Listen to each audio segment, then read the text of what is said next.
এই পৃথিবীতে একটাই সম্পর্ক যেটা হচ্ছে পবিত্র। হ্যাঁ, আর কোন সম্পর্ক পবিত্র নাই। একটাই সম্পর্ক পবিত্র, সেটা হচ্ছে ভাই বোনের সম্পর্ক। আর পৃথিবীতে যত সম্পর্কই আছে সবগুলাই হচ্ছে অপবিত্র, সবগুলাই হচ্ছে এর সাথে ওকে মেশানো যায়, ওর সাথে ওকে মেশানো যায়, ঠিক আছে। আর আমার বিবেক এতটাই খারাপ যে এই পবিত্র সম্পর্ক নিয়ে আমি একটা মন্তব্য করছি। কি মন্তব্য করছি?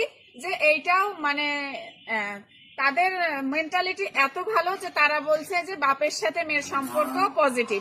তা আমি শুধু বলছি যে বাবার সাথে যদি মেয়ের সম্পর্ক পজিটিভ হয় তাহলে ভাইয়ের সাথে বোনের সম্পর্ক পজিটিভ। আমি জাস্ট উদাহরণ দিছি, তাকে কিন্তু মেশাই নাই, তাকে কিছু বলা নাই। তাতেই আমার মেন্টালিটি এত পরিমাণ খারাপ, জঘন্য। একটা 99% মুসলিম কান্ট্রিতে আমি এই কথাগুলো কিভাবে বলতে পারি? আর উনি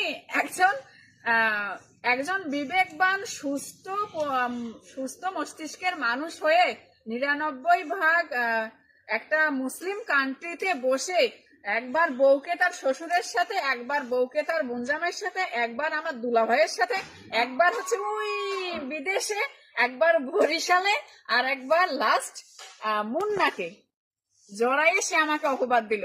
মানে তার ভিতরে এতটাই বিবেক কাজ করে, এতটাই সেন্স কাজ করে যে সে মুহূর্তে মুহূর্তে 10টা মিথ্যে কথা বানিয়ে একজন মানুষকে ব্লেম দিতে পারে, ঠিক আছে। আচ্ছা, তোমাকে আমি একটা কথা বলতেছি, তোমার প্রতি আমার ভালোবাসা গভীর, সেটা মানে কি বলবো, বলার মতো না।